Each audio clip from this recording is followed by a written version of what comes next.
நாம் ஆரம்பிப்போம். இப்பொழுது நம்முடைய ஐயா அவர்கள் ஆரம்ப ஜெபம் செய்ய இந்த வகுப்புகள் ஆரம்பமாகும்.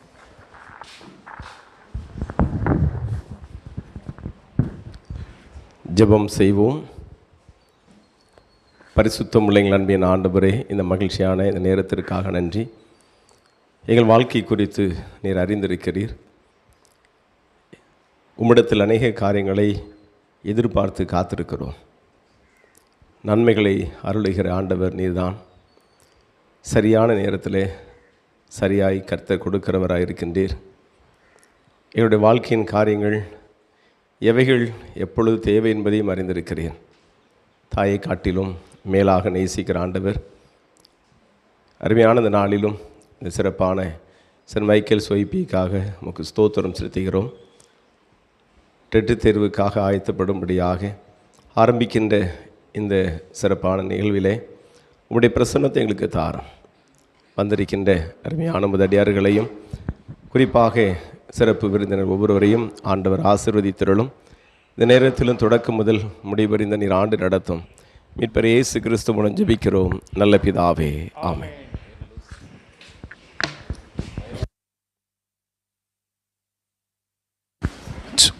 அமருங்கள். Check check check check. 6 ஆண்டுகளில் பல சாதனைகள் புரிந்திருக்கிறார்கள். குறிப்பாக இப்போ நடைபெற்ற நம்முடைய டெட் தேர்வில் 87 பாஸ் பண்ணியிருக்கிறாங்க. 250 எழுதுனாங்க. 250 எழுதுனால 87 பாஸ் பண்ணியிருக்காங்க. அதுபோக மற்ற தேர்வு தேர்ச்சி பெற்று சிலர் ஒரு 15 பேர் அரசு வேலையில் இருக்கிறாங்க. அதுக்கு எல்லாம் இந்த பசங்கள் எல்லாம் பேசி கொடுக்குறாங்க. அதோட நேரத்தில் இருக்குது. ஆனால் நமக்கு வேண்டியது நீங்கள் கடினமாக உழைக்கணும், முயற்சி செய்யணும். அப்படி செஞ்சால் நீங்கள் கண்டிப்பாக நீங்களே செய்யலாம். இந்த தடவை நடக்கிற தேர்வில் வெற்றி பெறலாம். இல்லை வேலை வாய்ப்பில் ப்ரொமோஷன் பண்ணுறதுக்காக சிலர் வந்திருப்பீங்க. உங்களுக்கு கண்டிப்பாக ப்ரொமோஷன் வேலை வெற்றி கிடைச்சி ப்ரொமோஷன் செய்யும் கிடைக்கும்.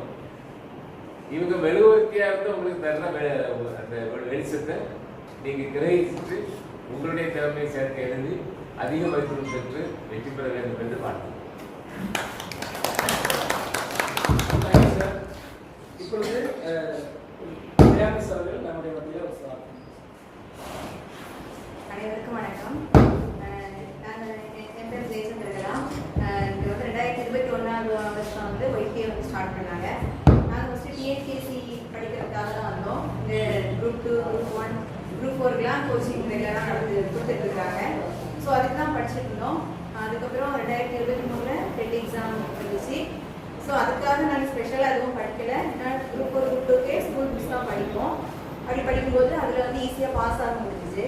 அதுக்கப்புறம் இப்போ கடந்த வருடத்தில் நடந்த கோச்சிங்கில் கிட்டத்தட்ட 87 பேர் வந்து பாஸ் ஆகிருக்காங்க. அவங்களுக்கு கிளாஸ் இருக்கிறதுக்கும் எங்களை வந்து பயன்படுத்தினாங்க. அதுக்கப்புறம் எப்படி படிக்கணும் அப்படின்னு சொன்னால் ஃபஸ்ட்டு வந்து நல்லா நம்மளுக்கு கொடுக்குறத வந்து நல்லா பிளான் பண்ணணும்.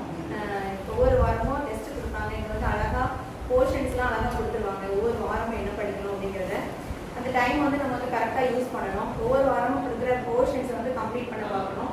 அதுக்கு ஃபஸ்ட்டு பிளான் பண்ணணும். இப்போ ஒரு வாரம் வந்து 6th படிக்க சொல்கிறாங்க, 6th புக் ஃபுல்லாக அப்படின்னு சொன்னால் நீங்கள் அந்த சண்டேயே என்ன பண்ணிடணும், பிளான் பண்ணிடணும். அந்த வாரத்தில் ஒவ்வொரு நாளும் என்னென்னலாம் முடிக்கணும் அப்படின்னு சொல்லிட்டு 2 டைம்ஸாவது இந்த புக்ஸை வந்து ரீட் பண்ணி முடிக்கணும் அந்த வாரத்துக்குள்ள.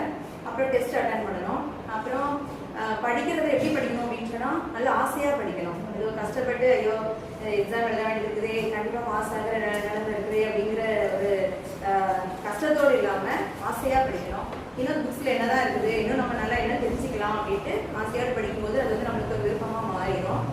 நாங்களாம் குரூப் 2, குரூப் 1, குரூப் 4 எல்லாமே எழுதியிருக்கோம். ஆனால் அதில் தோல்வி வந்தாலும் அதில் டிஸ்கரேஜ் அந்த டைமில் இப்படி ஆகவே முடியாது. ஏன்னா அப்படி படிக்கிறது நல்லா பழக்கப்படுத்தினோம். ஸோ வந்து புக்கை வந்து படிக்கிறது வந்து எங்களுக்கு ரெகுலர் ஆகிட்டு என்ன எக்ஸாமில் தோல்வி அடைஞ்சாலும் திருப்பி எழுதிச்சு அடுத்த எக்ஸாமுக்கு வந்து படிச்சுட்டு தான் இருப்போம். ஸோ 3வது வந்து டிஸ்கரேஜ் யாரும் ஆகாதீங்க. இப்போ டெஸ்ட் போடுறீங்க சண்டே, அந்த வாரம் ஒழுங்காக படிக்க முடிஞ்சிருக்காது. ஸோ மார்க் கம்மியாயிட்டு அப்படின்னு சொல்லிட்டு யாருக்கும் எந்த ஒரு டிஸ்கரேஜ் வந்து அந்த நேரத்தில் வரக்கூடாது. ஸோ நெக்ஸ்ட் டைம் வந்து நல்லா படிக்க ஆரம்பிக்கணும் அப்படின்னு சொல்லிட்டு திருப்பி எழுந்திரிச்சிடணும். வீட்டில் வந்து நிறைய ப்ராப்ளம்ஸ் வரதான் செய்யும். எல்லாரும் மேக்ஸிமம் மேரேஜ் ஆனவங்க படிக்கிறது வந்து ஒரு பெரிய ரிஸ்க்கு. பிள்ளைங்களை பார்க்கணும், குடும்பத்தை பார்க்கணும், கணவரை பார்க்கணும், எல்லா மத்தியிலையும் நம்மளுக்கு கிடைக்கிற கொஞ்சம் நேரத்தை சேவ் பண்ணி நம்ம படிக்கணும். ஸோ அந்த டைம் வந்து கரெக்டாக பிளான் பண்ணி படிக்கும்போது கண்டிப்பாக வந்து வெற்றி நம்ம. சரியா? தேங்க்யூ. Thank you miss.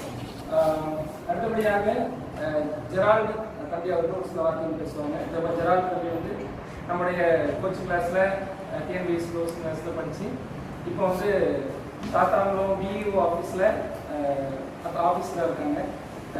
தம்பியும் நமக்கு ரெகுலராக கிளாஸ் இருப்பாங்க. இப்போ ஒரு சில வார்த்தைகளை அவங்க எப்படி படித்தாங்க, நீங்கள் எப்படி படிக்கணுங்கிற ஒரு சில வார்த்தைகளை அவங்க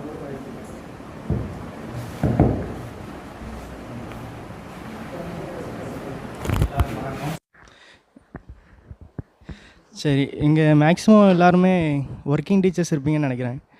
அதனால் படிக்கிறது எப்படின்னா உங்களுக்கு நேரம் கம்மியாக இருக்கும்னு நினைக்கிறேன், இல்லையா? படிக்கிறது உங்களுக்கு டைமு அதிகமாக இருக்காது படிக்கிறது. அதனால் நீங்கள் என்ன பண்ணணுன்னா மேக்ஸிமம் உங்களுக்கான டைமை நீங்கள் தான் ஏற்படுத்திக்கணும். இப்போது உங்களுக்கு எந்த டைம் கொஞ்சம் ஃப்ரீயாக இருக்குன்னு தோணுதோ அந்த டைமில் நீங்கள் கொஞ்சமாவது டெய்லியும் புக் எடுக்கணும். ஆனால் கண்டிப்பாக, ஏன்னா ஒரு நாள் நீங்கள் புக் எடுக்காமல் விட்டிங்கன்னா அந்த படிக்கிற இன்ட்ரெஸ்ட் கண்டிப்பாக போயிடும்.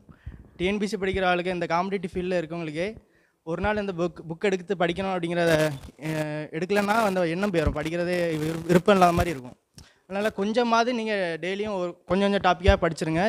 வீக்லி உங்களுக்கு இந்த சிலபஸ் ஷெடியூல் கொடுப்பாங்க, முடிஞ்ச அளவுக்கு அது கம்ப்ளீட் பண்ண பாருங்கள். ஏன்னா கொஞ்சம் 6th 7th அப்படின்னு சேர்த்து தான்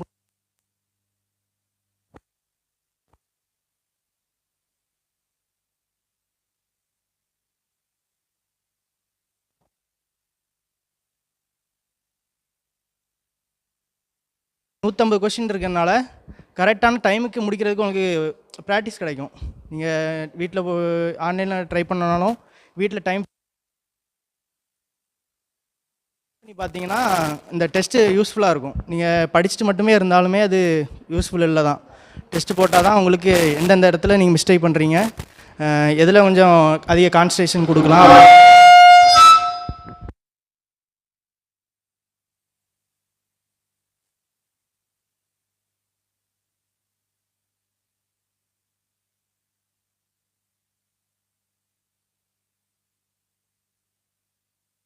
ஆகி மருத்துவத்துறையிலே அலுவலகராக பணிபுரிந்து கொண்டிருக்கிற தம்பி வினோத் ஒரு சில வார்த்தைகளை உங்களுக்கு எப்படி படிக்கணும் அந்த டிப்ஸ்லாம் பேசுவாங்க.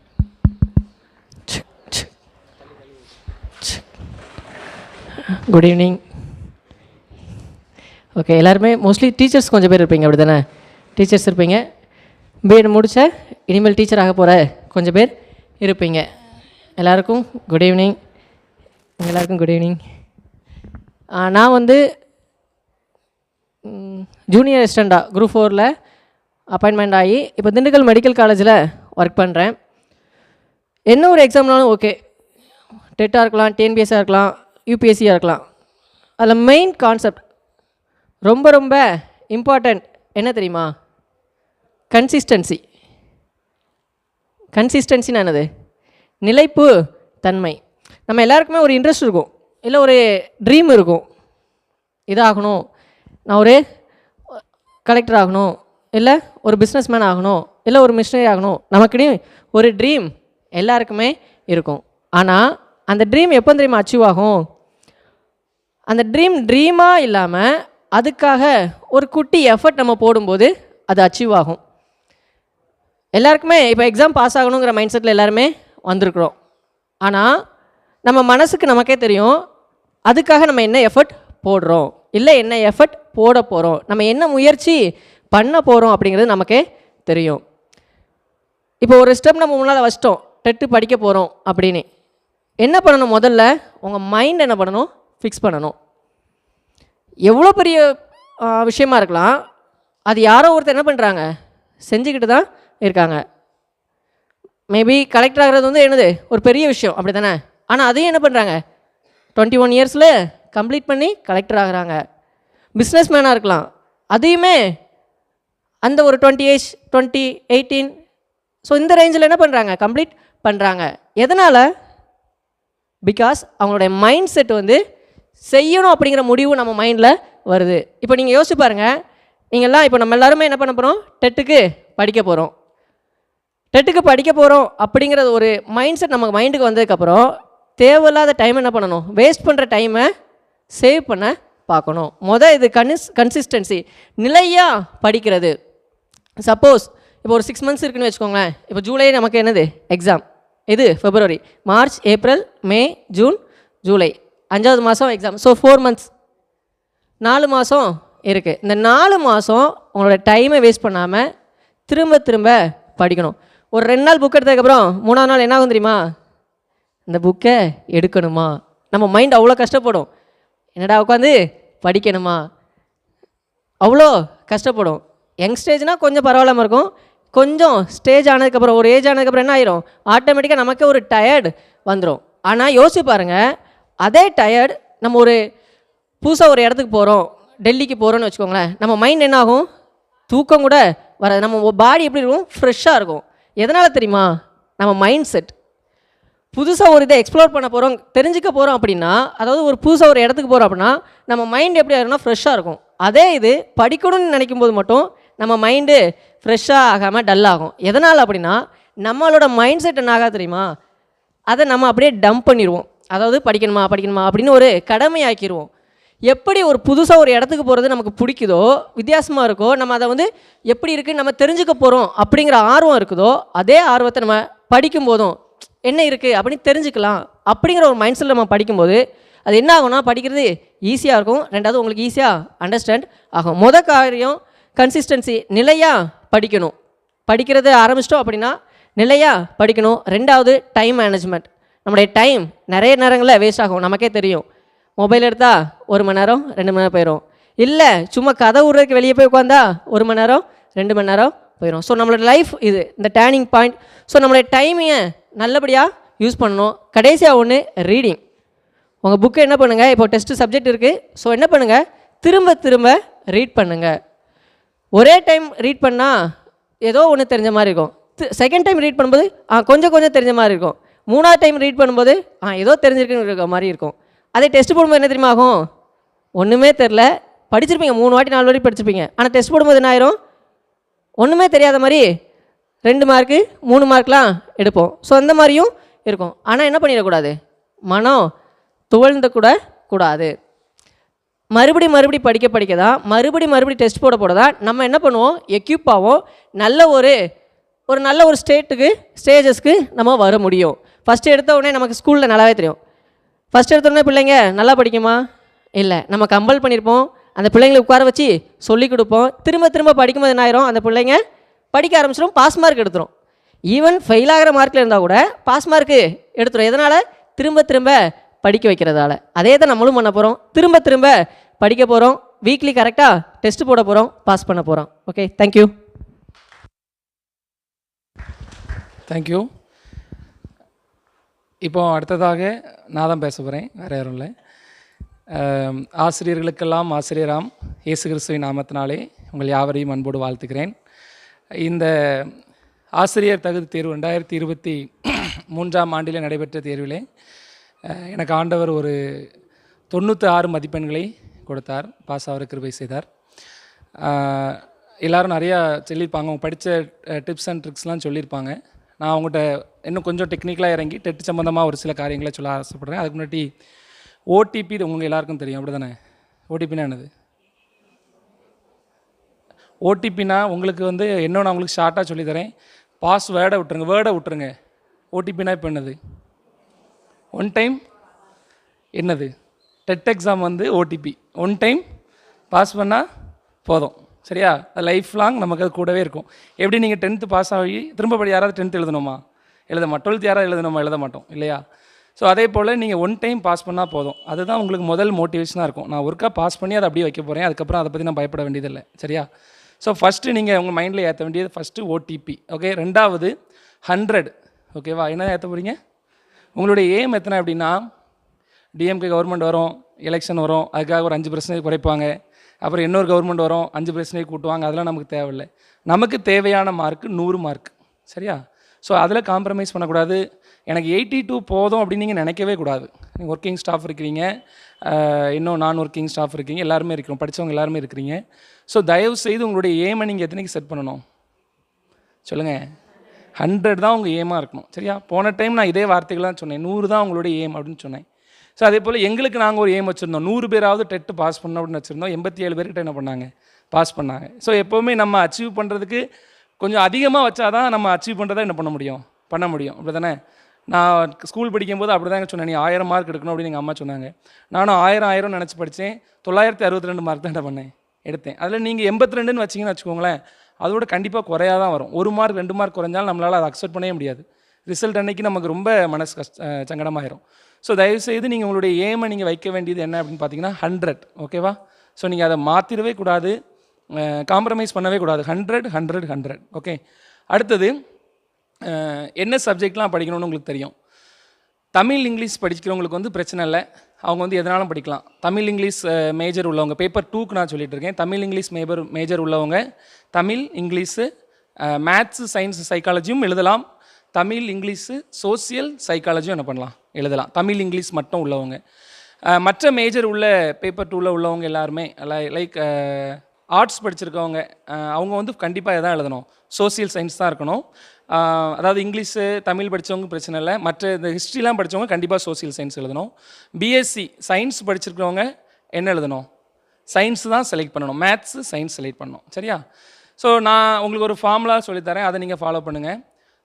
மொத்தம் 3 சப்ஜெக்டை நம்ம ஸ்ட்ராங் பண்ண போகிறோம். எத்தனை சப்ஜெக்டை, 3 சப்ஜெக்டை, சரியா.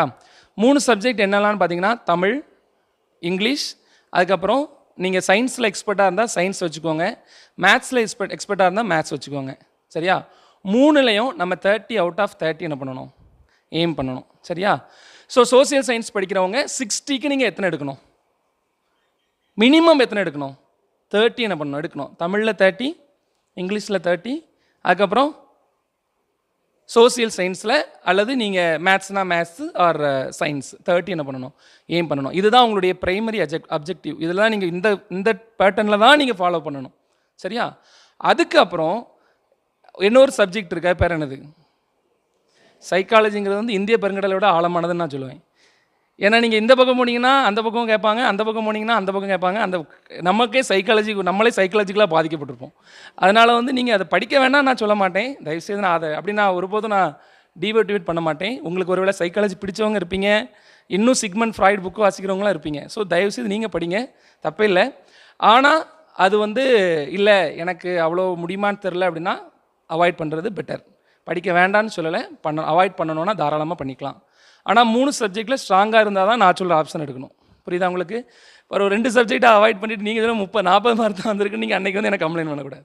3 சப்ஜெக்ட் ஸ்ட்ராங் பண்ணணும். பண்ண முடியுமானா முடியும், சரியா. என்னுடைய ஸ்ட்ராட்டஜி அதை தான். 3 சப்ஜெக்ட் 30 30 30 90. நான் எழுதும்போது 82 மார்க் 90 நான் ஏம் பண்ணேன். ப்ளஸ் வந்து சைக்காலஜியே கடவுளுக்கு விட்டுட்டேன், அதுவும் ஒரு 15 மார்க்கிட்ட எனக்கு வந்துருச்சு. அதான் வந்து ஒரு பெரிய கிரேஸ். இங்கெல்லாம் கொஞ்சம் கொஞ்சம் குறைஞ்சா கூட எனக்கு அது கொஞ்சம் பூஸ்டப் பண்ணி விட்டுச்சு. ஸோ அது ஒரு சில கொஸ்டின் வந்து நமக்கு அது சைக்காலஜியில் அந்த நேரத்தில் யோசிச்சு போடுற மாதிரி தான் இருக்கும். படிக்கலனாலும் அந்த கொஸ்டினை போடலாம், அதான் என்னுடைய கருத்து. நீங்கள் படித்து தான் அந்த 10 கொஸ்டினை போடணும்னு கிடையாது, படிக்கலனாலும் நீங்கள் சைக்காலஜியில் அந்த 10 கொஸ்டினை போட முடியும். ஏன்னா நீங்கள் எல்லாருமே பிஎட் படிச்சிருக்கீங்க, டே டு டே ஒன்று இப்போ ஃப்ரெஷ்ஷாக படிச்சிருப்போம், அல்லது நீங்கள் மாணவர்களை தினந்தோறும் சந்திக்கிறவர்களாக இருப்பீங்க.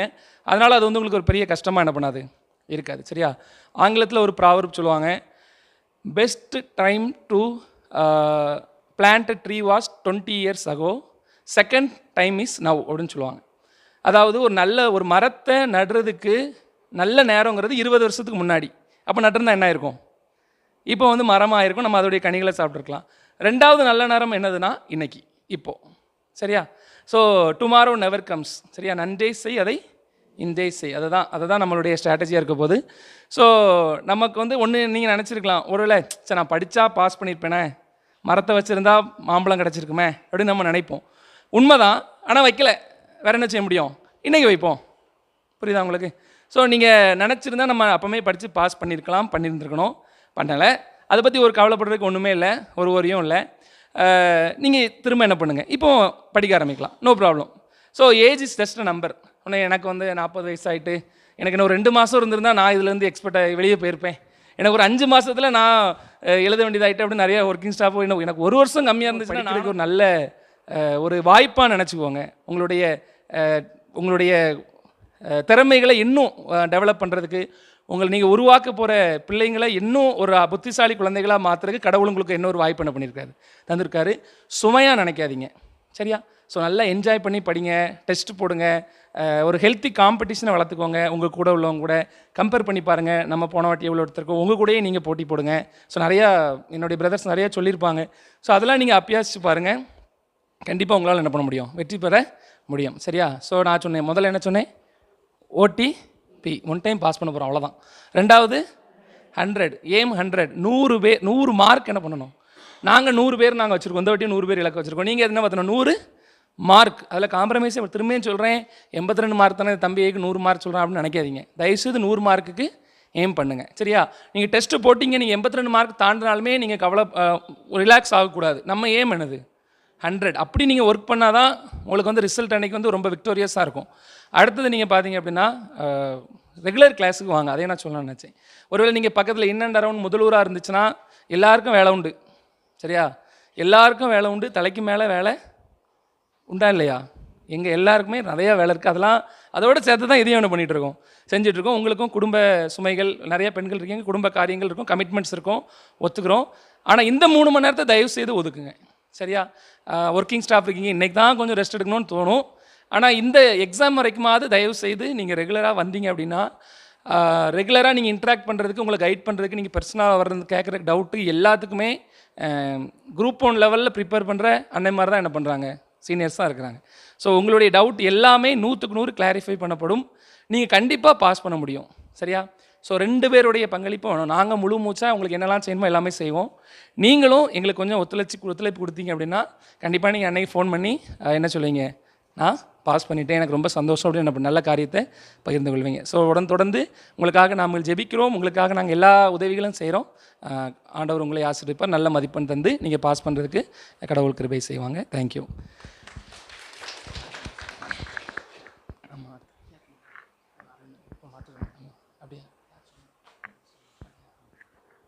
இப்பொழுது ராஜ்குமார் சார் அவர்கள் நம்மிடத்தில் ஒரு சில வார்த்தைகளை பேசுவார். அனைவருக்கும் இனிய மாலை வணக்கத்தை தெரிவித்துக் கொள்கிறேன். இப்போது ஒரு நல்ல ஒரு தருணம் இந்த மாதிரி ஏற்பாடு பண்ணியிருக்குது. ஆனால் நாங்கள்லாம் படிக்கச்சலாம் இப்படி கிடையாது. எங்களுக்கே கொஞ்சம் பொறாமையாக தான் இருந்துச்சு, நம்ம ஊரில் இப்படி இல்லை, இப்போ இப்படி இருக்க அப்படின்ட்டு. இப்போ நீங்கள் நல்லா ஒரு மெச்சூர்டான ஸ்டேஜுக்கு வந்தாச்சு. 2 படிக்கும் போதுக்கும் இப்போ உள்ள வித்தியாசம் நல்லா அறிஞ்சு புரிஞ்சு என்ன படித்தாதான் எல்லாங்கிற நிலைமைக்கு வந்தாச்சு. மாணவர் பருவத்தில் அப்படி கிடையாது, எப்படியும் போகும் வரணும், பேருக்கு அந்த மாதிரி தான் இருக்கும். இப்போ நம்மளுக்கு ரொம்ப பாதிக்கக்கூடிய விஷயம் டைமிங் தான். ஏன்னா வீட்டில் ஒர்க் இருக்குது, அடுத்தது ஒர்க் பண்ண வேண்டிய இடம் இருக்குது, ஃபேமிலி ஆகிடுச்சுன்னா, அதாவது மேரேஜ் ஆச்சுன்னா ஹஸ்பண்ட் இது பண்ணி இதுக்கே டைம் பத்தாது. இதில் இதையும் கொண்டு எப்படி அப்படிங்கும்போது அதுக்கு மேலே கண்டிப்பாக நீங்கள் எந்தெந்த டைமில் நான் ஸ்டூடெண்ட்கிட்ட ஒரு டீச்சர் தான், ஸ்டூடெண்ட்டை சொல்கிறது என்னன்னா டைமிங் வந்து நம்மளுக்கு கிடைக்காது. ஆனால் கிடைக்கிற டைமை யூஸ் பண்ணிக்கணும், வேஸ்ட் ஆகிற டைமை பயன்படுத்திக்கணும். அது மாணவர்கள்ட்ட என்ன சொல்கிறதுனா, வேஸ்ட் ஆகிற டைம் எந்த டைம்னா அவங்க படிக்கிற புத்தகத்தை மட்டும் அந்த டைம் மட்டும் கிடையாது, சாப்பிட்ற டைம் அதுலேயும் படிக்கலாம், நம்ம உங்கள் இதை அப்படியே மைண்டில் நினைவு வச்சுக்கலாம். குளிக்கிற டைம் அதுலேயும் மைண்டில் அப்படியே நினைச்சிக்கலாம். படுத்துட்டு சும்மா படுத்துட்டு இருக்க நேரம் சிலவங்களுக்கு தூக்கமே வராது, சிலவங்களுக்கு உடனே தூங்கிடலாம்.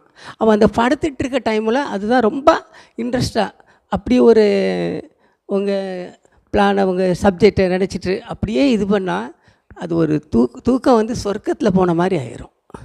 நீங்கள் அதை செஞ்சு பாருங்கள், உங்களுக்கு அதாவது மறக்காது.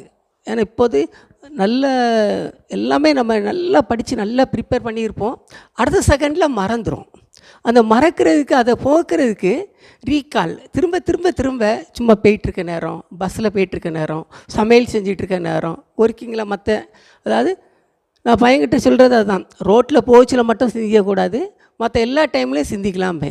ஏன் ரோட்டில் போச்சில் மட்டும் சிந்திக்கக்கூடாதுன்னா ஆக்சிடெண்ட் ஆகிடக்கூடாது. அதுக்காக அதே மாதிரி தான் உங்களுக்கு எந்த டைமெல்லாம் நீங்கள் சமையலில் இருக்கீங்களா, புக்கை தான் இதை தான் தூக்கணுன்ட்டு இல்லை, படித்ததை நினைவுபடுத்திகிட்டு இருந்தாலே போதும், நல்ல அதாவது ஹை மார்க்கு நல்ல முறையில் எடுத்துடலாம். இதான் நான் மாணவர்கள்ட்டையும் சொல்கிறது. மாணவர்களும் அப்படி செஞ்சு நல்ல முறையில் நல்ல நிலைமையில் வந்திருக்காங்க. என் கிளாஸ்க்கெலாம் வரணுன்னா நான் பெருமையாக சொல்லலை, ஏன்னா நான் இப்போது வேலை பார்த்தவங்களில் ஒரு டீச்சர் கூட வந்திருக்காங்க. அதை நினச்சா எனக்கு கொஞ்சம் பெருமையாக தான் இருக்குது. அப்படி தான் நான் சொல்லுவேன், அப்படி தான் நடந்துகிட்ருக்கேன். அந்த மாதிரி நல்ல முறையில் அதை கொண்டு போகணுன்னு தான் பார்ப்பேன். நீங்களும் அதாவது நேரத்தை பிரயோஜனமான முறையில் கழிச்சிங்கன்னா கண்டிப்பாக நல்ல முறையில் 100க்கு 100 அது எல்லாருமே எடுத்து வெற்றி பெறலாம் என்று கேட்டு வாய்ப்பளித்தமைக்கு நன்றி கூறி விடைபெறுகிறேன்.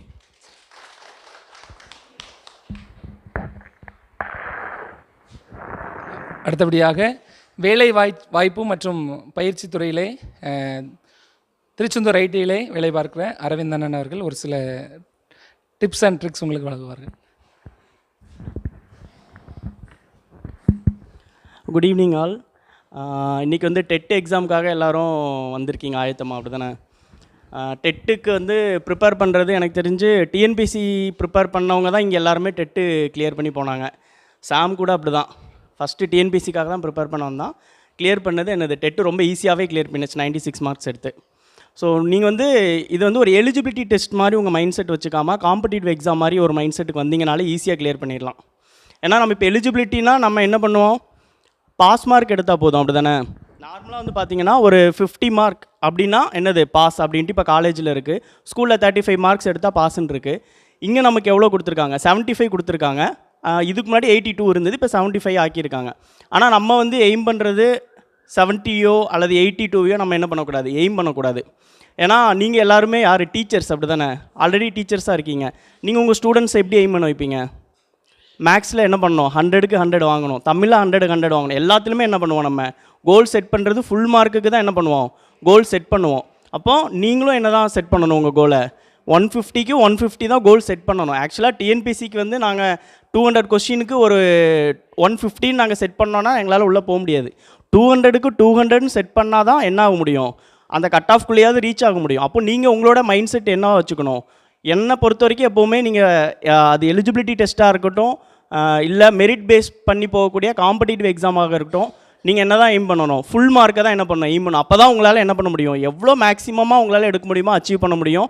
இன்னொன்று, அதுக்கப்புறம் உங்களுக்கு நியமன தேர்வும் நடத்துகிறாங்க, அப்படி தானே? அதுலேயும் உங்களுக்கு வந்து காம்படிட் பண்ணி போகக்கூடிய அந்த ஒரு மைண்ட் செட் வந்து நல்லா பவர்ஃபுல்லாக இருக்கும். ஸோ அதுக்காக என்ன பண்ணுங்கள், எப்போவுமே ஃபுல் மார்க் வாங்கணுங்கிறத எய்ம் பண்ணுங்கள்.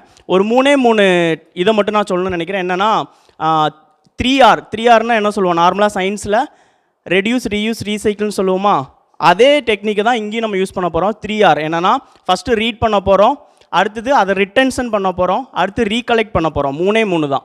நீங்கள் படிக்க போகிறீங்க, அதை அப்படியே என்ன பண்ண போகிறீங்க, தக்க வச்சுக்க போகிறீங்க, அதை அப்படியே ரீகலெக்ட் பண்ணி எக்ஸாம் ஹாலில் என்ன பண்ண போகிறீங்க, ப்ரெசென்ட் பண்ண போகிறீங்க, அவ்வளோதான். ஸோ உங்களை அந்த 3R டெக்னிக்கில் நீங்கள் வந்து அதாவது என்னென்னா மெயினாக நீங்கள் பார்க்க வேண்டியது அந்த ரீடிங், அதை வந்து நீங்கள் வந்து விட்டுறவே கூடாது. இப்போ இன்றைக்கி வந்து 6th நான் படித்து முடிச்சிட்டேன்னா அடுத்த நாள் நீங்கள் டேரெக்டாக 7th போய் படிக்கக்கூடாது. அந்த 6th ரீகால் பண்ணிவிட்டு அடுத்து 7th போகணும்.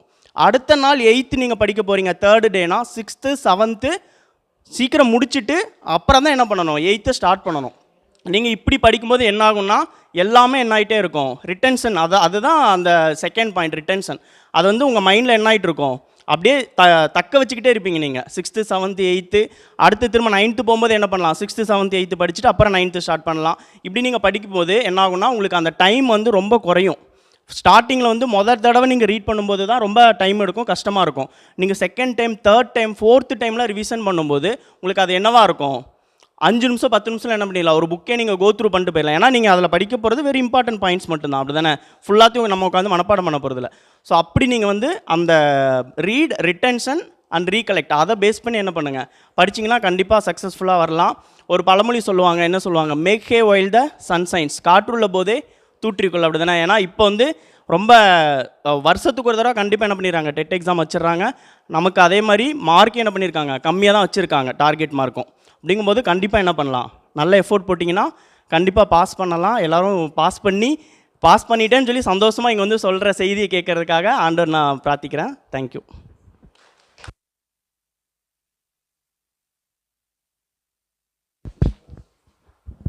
தேங்க்யூண்ணே. அடுத்ததாக இந்த ஒய்பிஏவை எடுத்து நடத்தி வருகிற கணேசன் அவர்கள் உங்களுடைய மத்தியில் ஒரு சில வார்த்தைகளையும், நம்ம நிறைய வார்த்தைகளை பேசுவாங்க. ஸோ எல்லாம் ஷார்ட்டாக முடிச்சிட்டாங்க. நான் கண்டிப்பாக ஷார்ட்டாக முடிக்க முடியாது. ஏன்னா உங்களுக்கு நான் எல்லாத்தையும் என்ன பண்ணணும், எக்ஸ்பிளைன் பண்ணணும் ஃபர்தர் டீட்டெயிலில். சரியா? அதனால் கொஞ்சம் டைம் எடுக்கும், ஒரு 15 மினிட்ஸ். அதுக்கு அடுத்தது நம்ம ஐயா வந்து கடைசியில் பேசுவாங்க. பேசிவிட்டு உங்களுக்கு ப்ரேயரோட இந்த செஷன் என்ன பண்ணிடும், முடிஞ்சிடும். சரியா?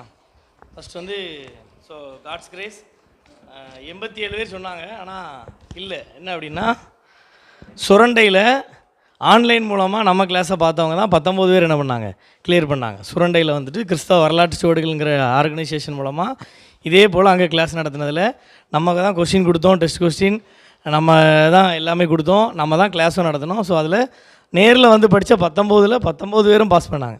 அந்த அந்த அண்ணன் சொன்ன ஒரு விஷயம் என்னென்னா 25,000 ஃபீஸ் கட்டி வீட்டில் உட்காந்து படித்தவங்க பாஸ் பண்ணலை. நம்மகிட்ட லைப்ரரியில் வந்து படித்த 19 பேர் என்ன பண்ணிட்டாங்க, பாஸ் பண்ணிட்டாங்கன்னு சொல்லி அதனால ரொம்ப அஃபிஷியலாக என்ன பண்ணாங்க, தேங்க் பண்ணாங்க. அப்போ 87 19 எத்தனை, 106. டார்கெட் எவ்வளவு, 100. அப்போ நினைப்பதற்கும் வேண்டிக் கொள்வதற்கும் அதிகமாக தான் என்ன செய்வார் ஆண்டவர் வந்து கிரியை செய்கிறாருங்கிறத அதில் பார்க்க முடிஞ்சது. சரியா? சாரி. அப்போ அதே போல் இப்போ டெட் எக்ஸாம். சரியா? இப்போ கவர்மெண்ட்டுடைய மனநிலை என்னன்னு நல்லா புரியணும். சரியா? பல தேர்வுகள் இருக்குது, பொது தேர்வுன்னு சொல்லுவாங்க, 10th 12th. ஸோ அதில் அவங்களுடைய மனநிலை என்னென்னா எவ்வளோ பேர் பாஸ் பண்ணணுமோ அவ்வளோ பேர் என்ன செய்யணும், பாஸ் பண்ண வைக்கணும். எனக்கு நான் சொல்லி தான் தெரியணும்னு அவசியம் இல்லை, டீச்சர்ஸ் உங்களுக்கு நிறைய பேருக்கு தெரியும். சரியா? 10th 12th எக்ஸாமில் ஏதாவது எழுதினாலே என்ன பண்ணுவாங்க, மார்க் போடுறதுக்கு இடம் இருக்கா, எப்படியாவது அவன் என்ன பண்ணிட்டு போட்டோம், பாஸ் பண்ணிட்டு போட்டோம். அதுதான் அவங்களுடைய மனநிலை. அப்போ கொஞ்சம் எழுதினாலே என்ன பண்ணிடுவாங்க, ஈஸியாக பாஸ் பண்ணிடுவாங்க. இது ஒரு தேர்வு, பொது தேர்வு. அடுத்து போட்டித் தேர்வுன்னு ஒன்று இருக்குது. அதுக்கு கேள்வி எடுக்கும்போது என்ன எடுப்பாங்கன்னா, எவ்வளோ பேரை விரட்ட முடியுமோ அவ்வளோ பேர் என்ன செய்யணும், விரட்டணும். 2000 போஸ்ட்டுக்கு 20 லட்சம் பேர் எழுதுனான்னா கொஸ்டின் எப்படி இருக்கும், 20 லட்சம் பேரே என்ன செய்யணும், துரத்தி விடணும். ஒரு கேள்விக்கு ஒருத்தனை என்ன செய்யக்கூடாது, பதில் சொல்லக்கூடாதுங்கிற மனநிலையில் என்ன செய்வாங்க, கேள்வித்தாள் இருக்கும், அதுக்கேற்றபடி இருக்கும். மெயின்ஸ்னால் அதுக்கேற்றபடி தான் வேல்யூஷன் என்ன செய்யும் இருக்கும். 15 மார்க் கொஸ்டின் புக்கில் உள்ளதை அப்படியே பிரிண்ட் போட்டால் 12 தான், மேக்ஸிமம் எவ்வளோ தான் போடுவாங்க, அவ்வளோதான். அப்படி தான் பண்ணுவாங்க. ஏன்னா அவங்களுக்கு தேவை என்னது, எலிமினேஷன். அவங்களுக்கு பாஸ் பர்சன்டேஜ் தேவையில்லை. 10th 12th அப்படி இல்லை, அவங்களுக்கு தேவை என்னது, கல்வியில் முதலிடம் தமிழ்நாடு வேணும்னா என்ன வேணும், அவங்களுக்கு அதிக பாஸ் பர்சன்டேஜ் வேணும். சரியா? இப்போ 3வது ஒரு தேர்வு, தகுதி தேர்வு. என்ன தேர்வு, தகுதி தேர்வு. Present mind set of government வந்து எப்படியாவது எல்லாரும் என்ன பண்ண வைக்கணும், தகுதி தேர்வில் கிளியர் பண்ண வைக்கணும். ஏன்னா இவங்க சென்ட்ரல் கவர்மெண்ட்டுக்கிட்ட இந்த டெட் ஆசிரியர்களுக்கு வேண்டான்னு சொல்கிறாங்க. ப்ரெசண்ட்டாக இருக்கிற ஸ்டேட் கவர்மெண்ட்டுடைய ரெக்யூஸ்டேஷனை ப்ரெசண்ட்டாக இருக்கிற சென்ட்ரல் கவர்மெண்ட் என்ன செய்ய மாட்டாங்க, அக்செப்ட் பண்ண மாட்டாங்க. அப்போது ப்ரெசண்ட்டாக இருக்கிற ஸ்டேட் கவர்மெண்ட்டுக்கு என்ன வழினா, எப்படியாவது தேர்வை எளிதாக்கி பாஸ் பர்சன்டேஜை குறைச்சி எல்லா ஆசிரியர்களையும் ப்ளஸ் எல்லா படித்தவங்களையும் என்ன செய்ய வைக்கணும், பாஸ் பண்ண வைக்கணுங்கிறது இப்போதைக்கு இருக்கிற அரசாங்கத்துடைய மனநிலை. புரிஞ்சுக்கிட்டா என்ன ஆட்டிடியூடில் படிக்க வரவங்க ரொம்ப முக்கியம். சரியா? 2023 டெட் அப்படி கிடையாது. சரியா? நீங்கள் நியூஸை பார்த்தீங்கன்னா தெரியும், வெறும் 10% பேர் கூட என்ன செய்யலை, பாஸ் பண்ணலை. அப்போவே இங்கே 7 பேர் பாஸ் பண்ணாங்க. ஆனால் அப்போ 5% கூட பேப்பர் 2 அப்போ என்ன செய்யலை, கிளியர் பண்ணல. அவ்வளோ டஃப்பு சிபிடி எக்ஸாம். ஆனால் இப்போ டெட்டோடைய இது காரியம் அப்படி கிடையவே கிடையாது. எப்படியாவது எல்லாரும் என்ன செய்ய வைக்கணும், டெட்டில் பாஸ் பண்ண வைக்கணும்னு அரசாங்கம் விரும்புது. சரியா? நாங்கள் விரும்புகிறோம், ஆண்டவர் விரும்புகிறார். ரெண்டாவது முதல்ல யார் விரும்புகிறா, நம்ம ஆளுகிற அரசாங்கம் விரும்புது. அதனால் நீங்கள் முதல்ல அதை என்ன செய்யுங்க, அந்த மைண்ட் செட்டை புரிஞ்சுட்டு என்ன செய்யுங்க, படிக்கிறதுக்கு நீங்கள் என்ன செய்யுங்க, ஸ்டார்ட் பண்ணுங்கள். சரி? அதான் இப்போதைக்கு தகுதி தேர்வுக்கு இருக்கிற எலிஜிபிலிட்டி. ஏன்னா கவர்மெண்ட் அப்பாயின்மெண்ட்டை பொறுத்தவரையில் அடுத்தது நியமன தேர்வு இருக்குது, அதில் எலிமினேட் பண்ணிக்கலாம் அப்படிங்கிற மாதிரி அவங்க என்ன பண்ணிட்டாங்க, முடிச்சிட்டாங்க. 10 வருஷத்துக்கு முந்தைய அப்படி கிடையாது. டெட்டில் பாஸ் பண்ணால் டைரெக்டாக வேலை. அப்போ என்ன பண்ணாங்க, 82 எடுக்கிறதுக்குள்ள கண் என்ன பண்ணிடும், வெளியே வந்துடும். அந்தளவுக்கு கொஸ்டின் இருந்து. இப்போது நான் வந்து கொஸ்டினை பார்த்தேன், எனக்கு 150க்கு 150 நான் என்ன பண்ணிடுவேன், நான் புக்கே எடுக்காமல் 150 அவுட் ஆஃப் 150 என்ன பண்ணிடலாம், சோசியலில் 60க்கு 60 போட்டுடலாம். அந்த மாதிரி தான் இருக்குது. அப்படியே புக்கில் உள்ளது என்ன பண்ணியிருக்காங்க, கேட்டிருக்காங்க. வேறு எங்கே இருந்து என்ன செய்யலை, கேட்கல. சரி? அதனால் தகுதி தேர்வுங்கிறதுனால அரசாங்கம் பாஸ் பண்ண வைக்கணும்னு நினைக்கிறாங்க. அந்த மைண்ட் செட்டில் இதை நீங்கள் என்ன பண்ணுங்கள், அப்ரோச் பண்ணுங்கள். சரியா? ரெண்டாவது, நம்ம இந்த டெஸ்ட் பேட்சை நான் உங்களுக்கு இன்ட்ரொடியூஸ் பண்ணுறேன். எப்படி கிளாஸஸ் நடக்கும், எப்படி நீங்கள் டெஸ்ட் எழுதணுங்கிறத ஒரு 5 மினிட்ஸ் சொல்லிவிட்டு கடைசியாக எப்படி படிக்கணும்னு ஒரு டிப்ஸ் என்ன சொல்லிடுறேன். சரியா? இப்போ நீ இதில் வந்திருக்கிறதுல 3 குரூப் இருக்கிறீங்கன்ட்டு நான் நம்புகிறேன். சரியா? வந்திருக்கிறதுல 3 குரூப் இருக்கிறீங்கன்னு நான் நம்புகிறேன். இல்லை இதை தாண்டி நான் இன்னொரு கேட்டகரின்னு சொன்னால் நீங்கள் இப்போவே சொல்லிடுங்க.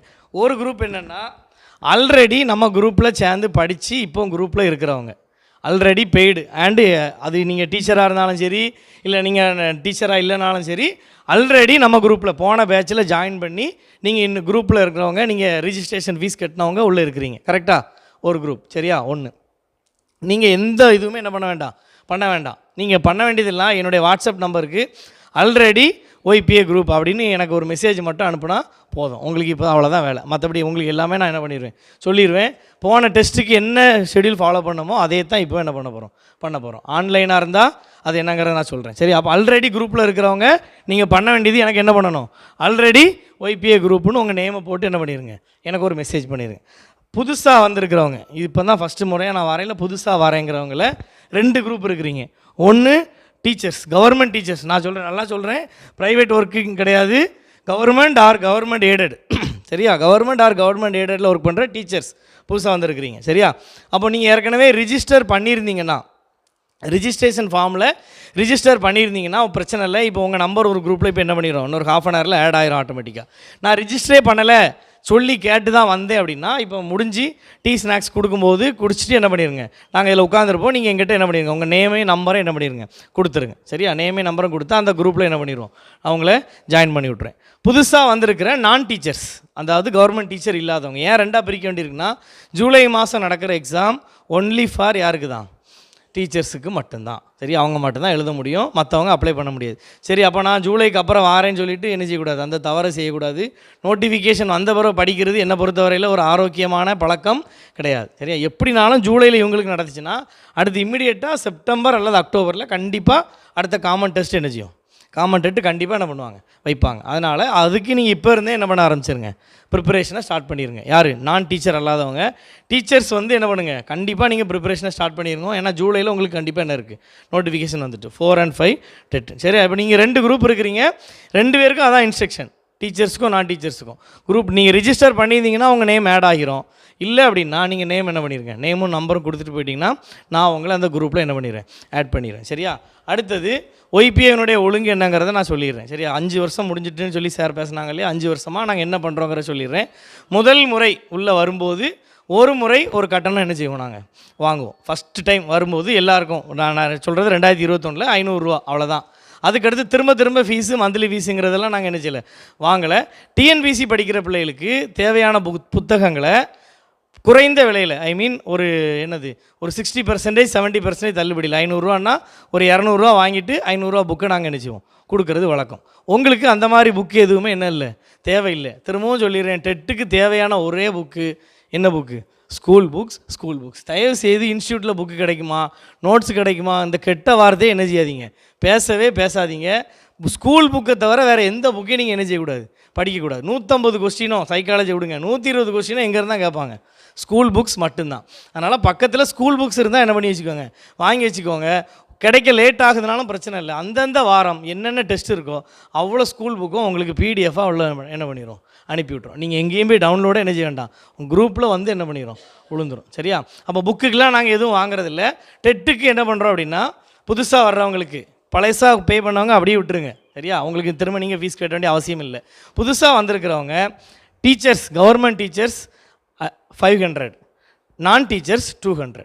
சரியா, கவர்மெண்ட் டீச்சர்ஸ் 500, நான் டீச்சர்ஸ் 200. சரியா, இப்போ கொஞ்சம் பொறுத்து போர்டில் என்னுடைய ஜிபே நம்பர் எழுதி போடுவாங்க.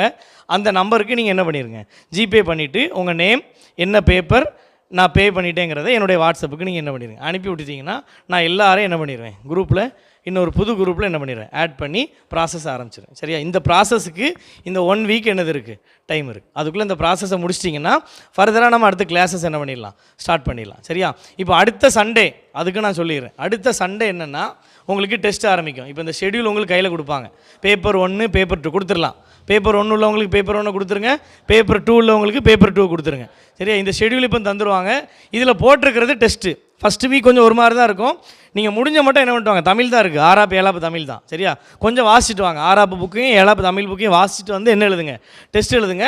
அதுக்கடுத்த வாரத்துலேருந்து ரெகுலராக நமக்கு என்ன பண்ணிடும், கிளாஸஸ் ஸ்டார்ட் ஆயிரும். சரியா, அதனால் மேபி நெக்ஸ்ட் வீக் டெஸ்ட்டு மட்டும் தான் இருக்கும். அதுக்கடுத்த வாரத்துலேருந்து கண்டிப்பாக என்ன ஸ்டார்ட் ஆயிரும், கிளாஸ் ஸ்டார்ட் ஆயிரும். ஆன்லைனில் உள்ளவங்களுக்கு அடுத்த வாரத்துலேருந்து அடுத்த சண்டே போய் அதுக்கடுத்த வெனஸ்டே ஃப்ரைடேலாம் நைட்டு 8:30 to 9:30 என்ன இருக்கும், ஆன்லைன் கிளாஸஸ். புதன்கிழமை அடுத்தது என்ன கிழமை, வெள்ளிக்கிழமை 2 நாள் என்ன இருக்கும், ஆன்லைன் கிளாஸஸ் இருக்கும். சரியா, புதன்கிழமை வெள்ளிக்கிழமை கூகுள் மீட்டில். இது போக இந்த புதன் வெள்ளி போக போன தடவை கிளாஸ் எடுத்த ஒரு 25-30 வீடியோ எங்ககிட்ட என்ன செய்யுது, அவைலபிளாக இருக்குது. சரியா? இங்கிலீஷுக்கு மட்டுமே 4 வீடியோ இருக்குது. அந்த 4 வீடியோ கேட்டிங்கனாலே கண்டிப்பாக 20க்கு மேலே என்ன செய்யலாம், எப்படி படிக்கணும் எல்லா வீடியோவும் மொத்தமாக வச்சுருக்கோம். சரியா?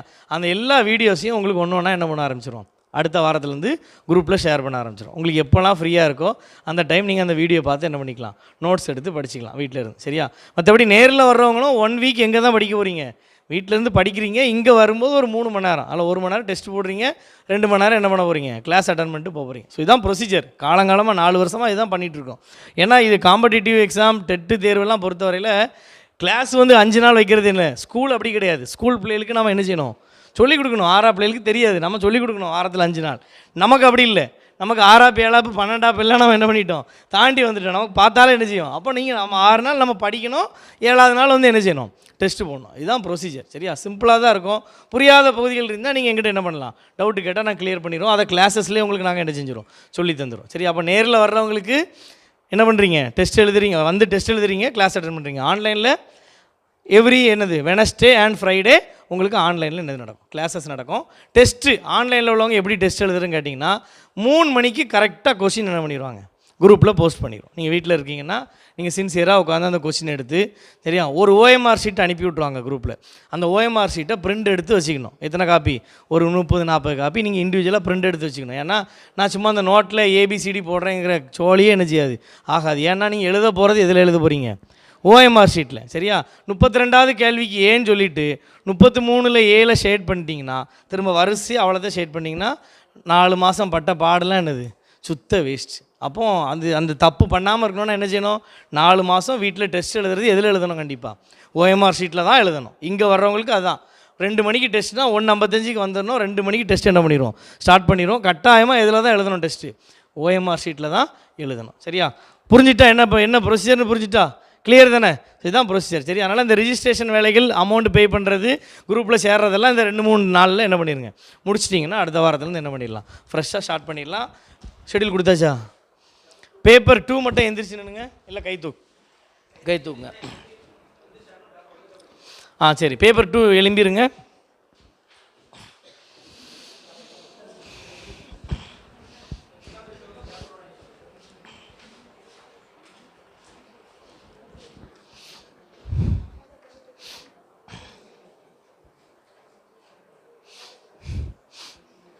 சீக்கிரம் கொடுங்க.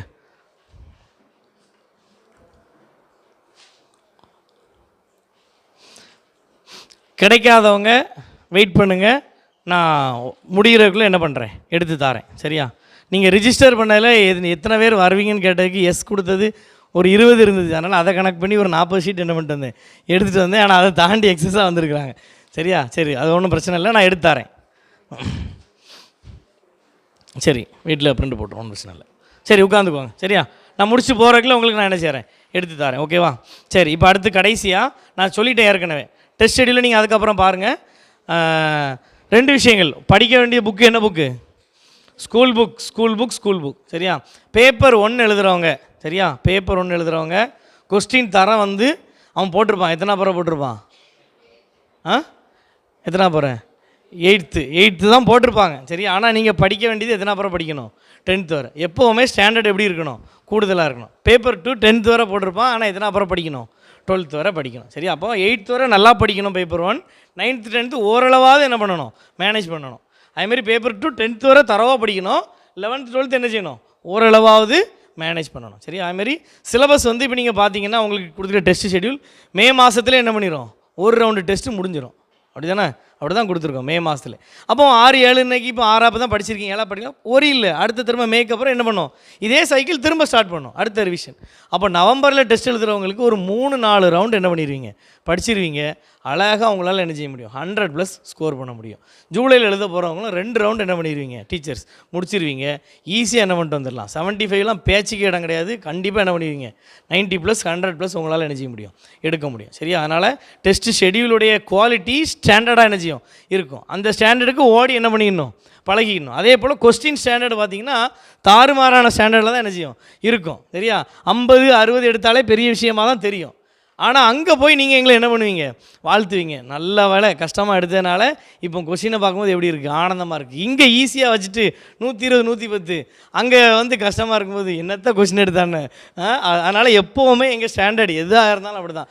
சர்ச்சில் எக்ஸாம் நடத்துவோம், பைபிள் டெஸ்ட், ஐயாட்ட கேளுங்க, அதுவும் தனி ஸ்டாண்டர்டாக தான் இருக்கும். அதனால் அந்த ஒரு குவாலிட்டி நம்ம ஸ்டாண்டர்டுக்கு தான் மற்றவங்களும் என்ன பண்ணோம், இழுக்கணுமே ஒழிய அவங்க ஸ்டாண்டர்டுக்கு நம்ம என்ன செய்யக்கூடாது, இறங்கக்கூடாது. நல்லா ஸ்டாண்டர்டாக இருக்கும், அந்த ஸ்டாண்டர்டாக என்ன பண்ணிட்டு படிச்சுட்டு வாங்க. இது எல்லாமே ஒரே நோக்கம், எப்படியாவது உங்களை என்ன பண்ண வைக்கணும், பாஸ் பண்ண வைக்கணுங்கிறோம். சரி, அதனால் தயவுசெய்து மர்மர் பண்ணாதீங்க. கொஸ்டின் ஏன் எப்படி கேட்குறீங்க, இவ்வளோ டஃப்பாக இருக்குன்னு சொல்லி எங்கிட்ட வந்து என்ன செய்யுங்க, கொஷின் பண்ணாதீங்க. டெஸ்ட்டு ஷெடியூலை மாற்றுங்க. வாஸ்ட்டு சிலபஸாக இருக்கலாம், என்கிட்ட என்ன செய்யுங்க, டிஎன்பிசி படிக்கிறவங்களுக்கு தெரியும், என்ன சொன்னாலும் அன்னை மாற்ற மாட்டாருன்னு நல்லாவே என்ன செய்யும் தெரியும். அதனால் அதெல்லாம் மாற்ற மாட்டேன், இதுதான் ஸ்டாண்டர்ட். சரியா, அதனால் இந்த ஸ்டாண்டர்டுக்கு நீங்கள் என்ன பண்ணணும், அடாப்ட் பண்ணணும். ட்ரை பண்ணுங்கள். 6 7 2 புக்கையும் படிக்கணும். சரி, அட்லீஸ்ட் 1ஆவது முடிஞ்சிருந்தா அடுத்த வர ரவுண்டு வரும்போது என்ன பண்ணிடலாம், 7th படிச்சிடலாம் அப்படின்னு சொல்லி. சரியா, தமிழ் புக்கை நல்லா உட்காந்து என்ன பண்ணுங்கள், வாசிங்க. நல்லா நான் என்ன சொல்கிறேன், 6ஆப்பு படிக்கிற பிள்ளைக்கு 6ஆப்பு புக் வாசிக்கும் போது எப்படி இருக்கும், கடுப்பாக இருக்கும். நமக்கு 6ஆப்பு புக் வாசிக்கும் கடுப்பாக இருக்கும், இன்ட்ரெஸ்ட்டாக இருக்கும். சரி, இவ்வளோலாம் படிச்சிருக்காங்களா 6ஆப்பில் அப்படின்னு சொல்லி அப்படி இன்ட்ரெஸ்ட்டாக என்ன செய்யுங்க. டெட்டில் இப்படி கேட்பான், அதெல்லாம் நீங்கள் மைண்ட்லேயே வைக்காதீங்க. சரியா, நல்லா இன்ட்ரெஸ்ட்டாக உட்காந்து என்ன செய்யுங்க, எடுத்து வாசிங்க. அது ஒரு நாளும் உங்களுக்கு என்ன செய்யாது, மறக்கவே மறக்காது. ஈஸியாக நீங்கள் என்ன பண்ண முடியும், ஸ்கோர் பண்ண முடியும். தமிழில் 30க்கு 30 போட்டிங்கன்னா நான் சொல்கிறேன், நீங்கள் டெட்டு ஹாலில் ஒரு 1/2 மணி நேரம் தூங்கி எழும்பி திரும்ப என்ன பண்ணிட்டு வரலாம், அடுத்தது ஷேட் பண்ணிட்டு வந்தாலும் உறுதியாக எத்தனை வந்து நிற்கும், 90 வந்துடும். ஏன்னா 5ல் ஒரு சப்ஜெக்டில் எத்தனை வந்துடுது, 30 அவுட் ஆஃப் 30. சரி, என்னுடைய சிஸ்டர்லாம் அப்படி தான் பண்ணான், தமிழ்லேயும் இங்கிலீஷ்லேயும் சேர்த்து 60க்கு 57 மார்க் கொடுத்துட்டா. தமிழ் இங்கிலீஷ், அவள் இங்கிலீஷ் மேஜர். இப்போ 2023 சாம் பேட்சில் எழுதும்போது 60க்கு 57 முடிஞ்சு போச்சு. மீதி 90க்கு எத்தனை எடுத்தால் போதும், வெறும் 25. ஏன்னு 25, 90 ஷேட் பண்ணாலும் எத்தனை வந்துடும், 25 வந்துடும். அப்போ 1 or 2 சப்ஜெக்டை நல்லா என்ன பண்ணிடணும், ஸ்ட்ராங் பண்ணிடணும். எல்லாருக்கும் ஸ்ட்ராங் ஆகிற சப்ஜெக்ட் என்ன சப்ஜெக்ட் தான், தமிழ் தான். ஈஸியான சப்ஜெக்ட். சரி, அதனால் அதை வந்து ஒரு கடினமாக பார்க்காம ஈஸியாக என்ன செய்யுங்க, படிங்க.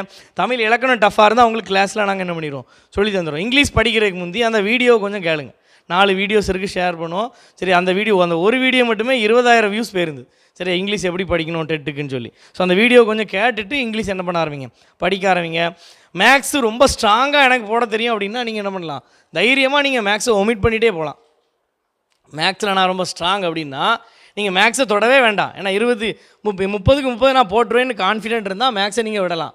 எனக்கு அப்படிலாம் வராதுன்னா தயவுசெய்து டெய்லி என்ன பண்ணுங்கள், மேக்ஸை என்ன பண்ணுங்கள், ப்ராக்டிஸ் பண்ணுங்கள். சரியா, மேக்ஸை ப்ராக்டிஸ் பண்ணுங்கள். சரியா, சிலருக்கு அந்த கான்செப்டாக ரொம்ப ஸ்ட்ராங்காக இருப்பாங்க. இப்போ நான்லாம் பார்த்தீங்கன்னா பிஇ படிக்கும்போது அந்த 2 வருஷம் நல்லா மேக்ஸ் ப்ராக்டிஸ் பண்ணேன். 2016 2026 வரை இன்றைக்கி வரைக்கும் நான் எக்ஸாம் எழுதிட்டே இருக்கேன். ஒரு நாளும் மேக்ஸ் நான் என்ன செஞ்சு கிடையாது, வீட்டில் வச்சு எடுத்து போட்டதே கிடையாது. எக்ஸாமுக்கு முந்தின நாள் ஒரு 10 ஃபார்முலா மட்டும் என்ன பண்ணிட்டு போவேன், மனப்பாடம் பண்ணிட்டு போவேன். 1 or 2 எக்ஸாமில் தான் 25க்கு 24 போட்டிருப்பேன்.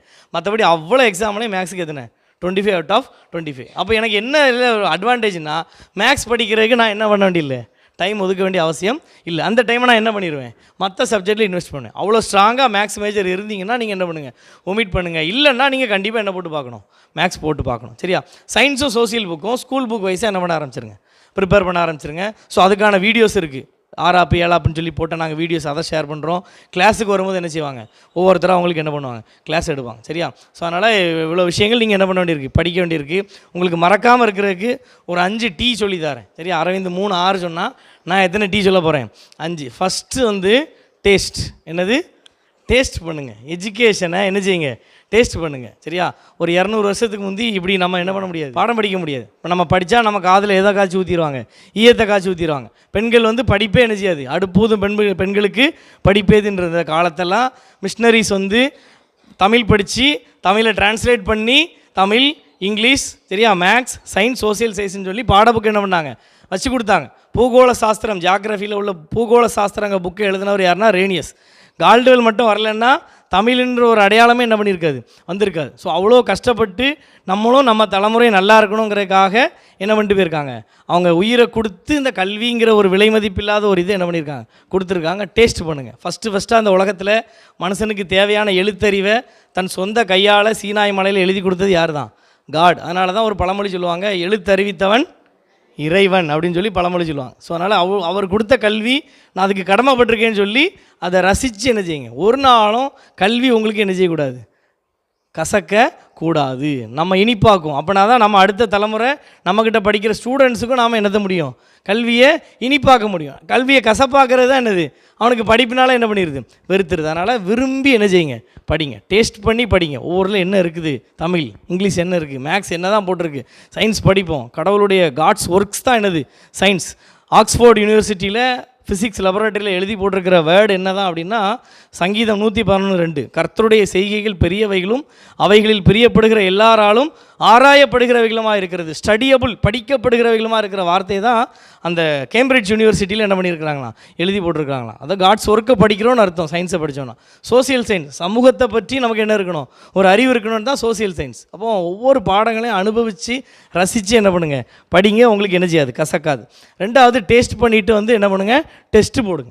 வாரந்தோறும் கட்டாயமாக என்ன போட்டாகணும், டெஸ்ட்டு போட்டே ஆகணும். நான் படித்து டேரெக்டாக போய் போட்டுருவேன்னா கண்டிப்பாக உங்களால் என்ன செய்ய முடியாது, அச்சீவ் பண்ண முடியாது. ஏதோ ஒரு இடத்துல மிஸ்டேக் பண்ணிட்டு வருவீங்க. அப்போது டேஸ்ட்டு முக்கியம். அதே போல் அடுத்து முக்கியம் என்னது, டெஸ்ட்டு. கண்டிப்பாக வர முடியாத அன்றைக்கி வீட்டில் இருந்து என்ன பண்ணுங்கள், டெஸ்ட்டு போடுங்க. சரியா? மூணாவது, நீங்கள் மேனேஜ் பண்ண வேண்டியது என்னது, டைம். சரியா? டைம். நமக்கும் 24 ஹவர்ஸ் தான்.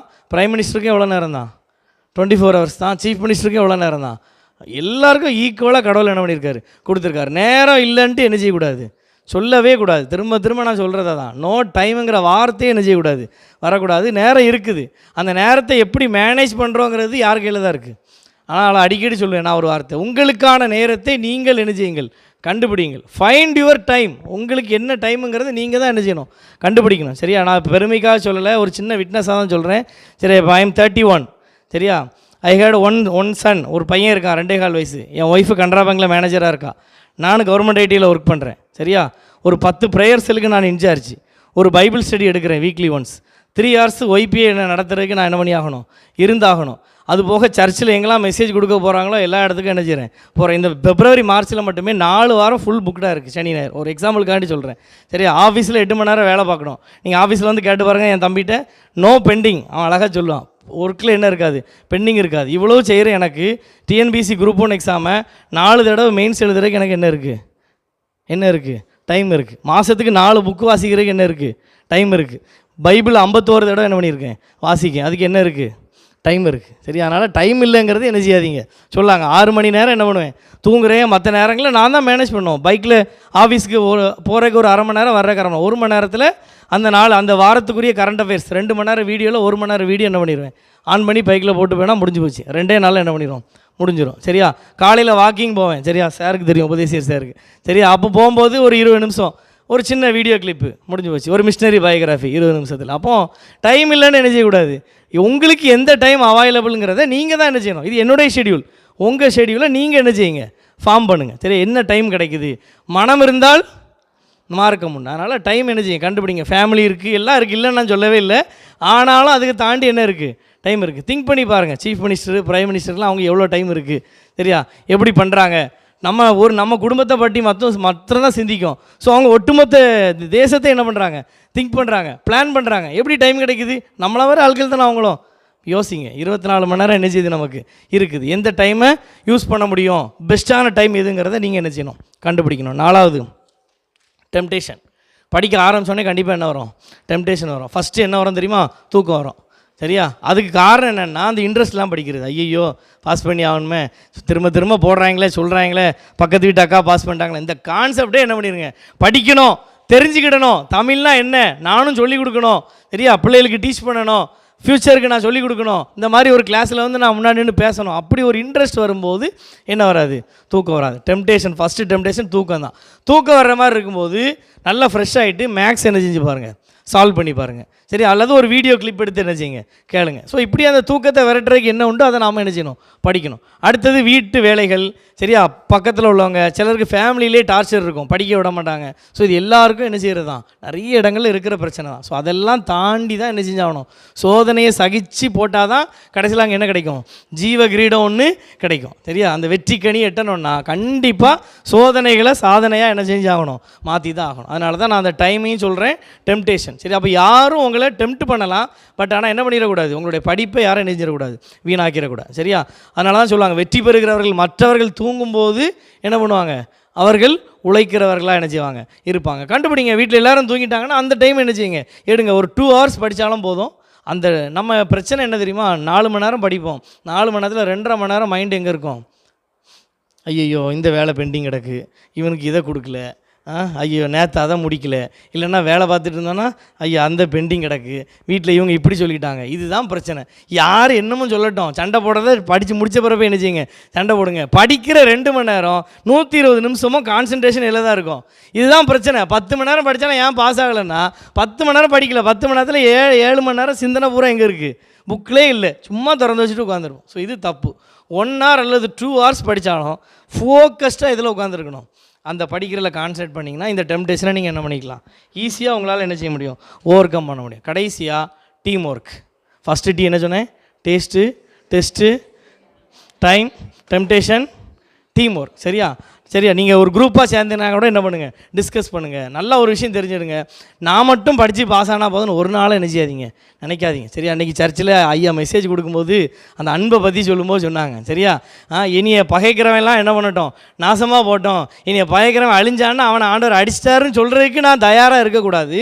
எப்படி காட் எல்லாரையும் நேசிக்கிறாரோ அதே போல் எல்லாரும் என்ன செய்யுங்க, நேசிக்கிற மைண்ட் செட் என்ன செய்யுங்க. அவனும் பாஸ் ஆகட்டு, நான் பாஸ் ஆனேன்னு அவனும் அந்த மைண்ட் செட் எங்களுக்கு இருந்ததுனால தான் இவ்வளோ பேருக்கு நாங்கள் என்ன பண்ணோம், சரி பாஸ் ஆகட்டும். இல்லைன்னா அவங்க 7 பேர் பாஸ் ஆகிருந்தாங்க, எப்போ அவங்களுக்கு என்ன வேலை கிடைக்கல, அதுக்கு நம்ம ஏன் இத்தனை பேரை பாஸ் பண்ணி விடணும், சரி வரட்டு எல்லாருக்கும் என்ன செய்யட்டு, பாஸ் ஆகட்டு, அதை அடுத்து பார்த்துக்கிட்டோங்கிற ஒரு அந்த ஒரு என்னது, அந்த ஒரு மைண்டு, ஒரு ஜெனராசிட்டி மைண்டு நமக்கு என்னது, டீம் ஒர்க். அவங்க படிக்கட்டுமே, ஊராம் பிள்ளையை ஊட்டி வளர்த்தா தானாக வளரும். கண்டிப்பாக உங்களுக்கு என்ன செய்ய மாட்டார். அப்போ நான் சேம்கிட்ட சொன்னேன், நம்ம இந்த மைண்டோட அன்பில் நம்ம செஞ்சுருக்கோம், அதுக்குரிய பலனை ஆண்டவர் என்ன செய்வார், கண்டிப்பாக கொடுப்பாரு. அதனால் என்றைக்குமே அடுத்தவன் படிக்காமல் போட்டுங்கிற எண்ணத்தை ஒரு நாள் என்ன செய்யாதீங்க. அது ஒரு குறுகிய மனப்பான்மை. சிலர் பார்த்துருக்குறேன், ரொம்ப இங்கே வந்திருப்பாங்க, படிச்சிருப்பாங்க, பாஸ் பண்ணவரை என்ன செய்ய மாட்டாங்க, சொல்லக்கூட மாட்டாங்க, இங்கே தான் படித்தேன்னு சொல்ல மாட்டாங்க. ஏன்னா ப்ரெஸ்டீஜ் கெட்டு போயிடும் அப்படின்னு சொல்லி. இல்லை என்ன ப்ரெஸ்டீஜ் இருக்குது, அப்படி அந்த ஒரு குறுகிய மனப்பான்மை, அடுத்தவங்க படிச்சிடக்கூடாது.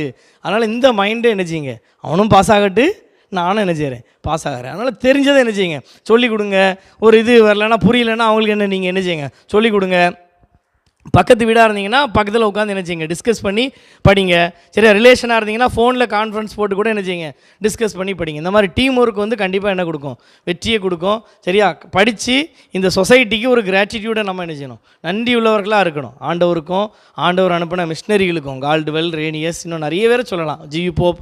ஸோ அவங்களாம் இல்லைன்னா இன்றைக்கி நம்ம அந்த இடத்துக்கே என்ன பண்ணியிருக்க முடியாது, வந்திருக்க முடியாது. இதான் ஹிஸ்ட்ரி, உண்மையான ஹிஸ்ட்ரி அதான். அவங்க இல்லைன்னா அந்த இடத்துக்கு நம்ம வரக்கு வாய்ப்பே இல்லை. ஸோ அவங்களுக்கு நன்றி உள்ளவங்களாக இருக்கணும்னா ஒரு தலை சிறந்த ஆசிரியர் சமுதாயத்தை என்ன செய்யணும், உருவாக்கணும். தலை சிறந்த ஆசிரியர்கள் உருவாகும் போது தலை சிறந்த மாணவர்கள் உருவாகுவாங்க. ஒரு இந்தியா எதிர்காலம் எப்படி இருக்கும், வளமாக இருக்கும். அதனால தான் அந்த உன்னத நோக்கத்தில் இந்த டெட்டை என்ன செய்யணும், இன்னும் கொஞ்சம் எடுத்துகிட்டு போனோங்கிறதெல்லாம் என்ன பண்ணியிருக்கோம், இறங்கியிருக்கோம். அதனால் அந்த 5T நீங்கள் என்ன பண்ணுங்கள், ஃபாலோ பண்ணிங்கன்னா கண்டிப்பாக உங்களால் என்ன செய்ய முடியும். எல்லாருமே அந்த 87 மாதிரி அந்த அத்தனை பேரும் நீங்கள் கண்டிப்பாக பாஸ் பண்ணுவீங்கன்னு நான் ஆண்டவர்களை உறுதியாக நம்புகிறேன். ஸோ உங்கள் எல்லாரையும் மனதார I wish you all the best, all the best, all the best. சரியா, தொடர்ந்து நம்ம பேசுவோம், ரிஜிஸ்டர் பண்ணுவோம். ஐயா சில காரியங்களை சொல்லி ஆலோசனைகளை சொல்லி ஜெபித்து முடிச்சுடுவாங்க. அன்புக்குரியவர்களே, வந்திருக்கிற ஒவ்வொருவரையும் முன்போடு வாழ்த்துகிறேன். அநேக தெரிந்த முகங்கள் ஒவ்வொரு பார்ப்பதும் இந்த மகிழ்ச்சி. நிச்சயமாகவே நீங்கள் இந்த இடத்திற்கு வந்திருப்பது ஒரு பெரிய மகிழ்ச்சி தான். உங்களுடைய எதிர்காலம் ஒரு சிறப்பாக அமையும் என்பதிலே சந்தேகமே கிடையாது. கடந்த ஒய்பிஏ ஆரம்பிக்கும் பொழுதும் இந்த டெட் எக்ஸாமுக்காக ஆயத்தப்பட்ட பொழுதும் அவரிடத்து சில காரியங்களை சொன்னேன். அவர்கள் அதில் கொஞ்சம் பேர் அதில் இருக்கிறீங்க, மறுபடியும் என்ன செய்யலாம், எப்படியாவது பாஸ் பண்ணிடலாம் அப்படின்னு. நல்ல மதிப்பெண், பக்கத்தில் 1 மார்க் 2 மார்க்கில் போனவங்களே இருக்கீங்களா? கஷ்டமாக தான் இருக்கும். இருந்தாலும் இன்னும் கொஞ்சம் இந்த அதிகமான மதிப்பெண்களை நீ வெற்றி பெறுவதற்கான ஒரு வாய்ப்பு என்ன செய்ய கிடச்சிருக்கு. அதனால் அதை மனதில் நினைத்து கொள்ள வேண்டாம். இந்த சிறப்பான இந்த ஒய்பிஏ என்னுடைய நிகழ்வுகளை பார்க்கும் பொழுது மிகுந்த மகிழ்ச்சி. என்னிடத்தில் நிறைய பேர் சொல்லுவாங்க, நிறைய பேர் ஃபோன் பண்ணி பேசுவாங்க, முதலூரில் இப்படிலாம் நடத்துகிறீங்களாமே, நிறைய பேர் பாஸ் ஆகிட்டாங்களாம் அப்படிலாம் சொல்லுவாங்க. அதே போல் மற்ற எக்ஸாமுக்கு ப்ரிப்பேர் பண்ணும்போதும் நிறைய பேர் இங்கே படித்தவங்க, இன்றைக்கி நிறைய இடத்துல இப்போ பேசுகிறவங்க எல்லாருமே நிறைய பேர் ஒர்க் பண்ணுறவங்க சாதாரண கொஞ்சம் இளம் வயசுலேயே நல்ல பணிக்கு வந்திருக்கிறாங்க. எதிர்காலம் இதெல்லாம் எப்படி அப்படின்னாச்சுன்னா சில காரியங்களை டிப்ஸ் தான், சில நேரத்தை வேஸ்ட் பண்ணாமல் அதிகமாக அதுக்கு முக்கியத்துவம் கொடுத்து இவ்விதமாக சிறப்பான நிலையை எட்டியிருக்கிறார்கள். நிச்சயமாக அவர்களுக்கு அதோட போதும் அப்படின்னு சொல்லி நினைக்கல. அதுதான் முக்கியமானது. நாம் படித்தோம், நம்ம வேலை கிடச்சிருச்சு, அதோட போதும் அப்படின்னு இருக்கலை. அதையும் தாண்டி சிலர் எப்படியாவது என்னுடைய பகுதியில் கொஞ்சம் பேர் உருவாக்கப்படணும் அப்படிங்கிற நல்ல உயர்ந்த லட்சியத்தோடு அது உறுதியோடு செயலாற்றி கொண்டிருக்கிறார்கள். அவர்களை மனதார அன்போடு வாழ்த்துகிறேன். அது மட்டுமல்ல, இந்த நாளிலே அருமையான கனெக்ஷன் அவங்க பேசுகிறாங்களா, அவருடைய தகப்பனார் தான் ஆபிரகாம் அவர்கள். ஒவ்வொரு இந்த மாதிரி ஆரம்பிக்கும் பொழுதெல்லாம் அவருடைய ப்ரெசன்ட் இருக்கும். நான் யோசிடுவேன், ஒரு தகப்பனருக்கு இதுதான் பெரிய பெருமை. தான் பிள்ளை இந்த இடத்துல இருக்கிறான், நிறைய பேர் உருவாக்குறாங்கிறது தான் பெருமை. அந்த நிலையிலே அவர்களுக்கும் நன்றியை தெரிவித்துக் கொள்கிறேன். அருமையான சேகரத்தின் செயலர் அவர்களுக்கும் கூப்பிட்ட உடனே 3:10 தான் கூப்பிட்டேன் வாங்க அப்படின்னு உடனே வந்துட்டாங்க. அவர்களே நல்லாசிரியர் விருது பெற்று ஓய்வு பெற்றவர்கள். சரியா, அவர்கள் சிறப்பாக ஆசிரியர் பணியிலே செய்தவர்கள். அவர்களுக்கு நன்றி. மற்றும் எக்ஸிக்யூட்டிவ் மெம்பர் அவங்க திடீர்னு போயிட்டாங்க, அவங்க ஏதோ ஒரு பணிகள் நிமித்தம் போயிருக்கிறாங்க. அருமையான ஆசிரியர்களுக்கும் நன்றியை தெரிவித்துக் கொள்கின்றேன். அருமையான சபை ஊழியர்கள், இதெல்லாம் நாங்கள் வந்துட்டு போகிறவங்க. ஆனால் அவங்க அப்படி கிடையாது.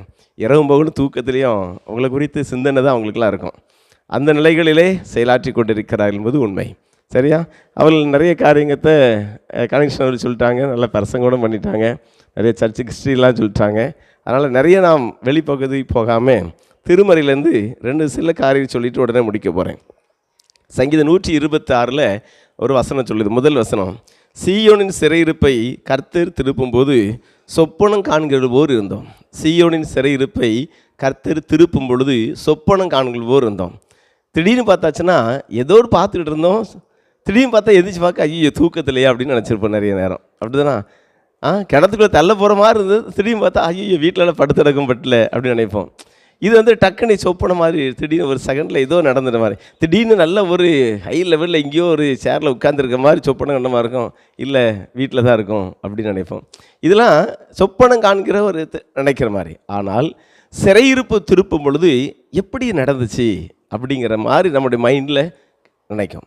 எப்படி இந்த இடத்துக்கு வந்தேன், இந்த இடத்துக்கு பேசுகிறதுக்கு எப்படி வந்தேன், இந்த இடத்துல நான் ஒரு டீச்சிங்கில் போகிறதுக்கு நான் எப்படி எனக்கு கிடைச்சது வாய்ப்பு, இதெல்லாம் யோசித்து பார்த்தா சொப்பனம் காண்கிற மாதிரி தான்.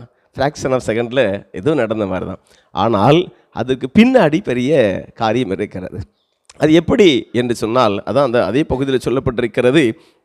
3ஆம் வசனம் சொல்லுகிறது, கர்த்தர் நமக்கு பெரிய காரியம் செய்தார், இது நிமித்தம் நாம் மகிழ்ந்திருக்கிறோம் அப்படிங்கிறார். இது நிமித்தம் மகிழ்ந்தார், கர்த்தர் பெரிய காரியம் செய்தார். ஆனால் இந்த பெரிய காரியம் எப்படி நடந்துச்சுன்னு எனக்கே தெரியல.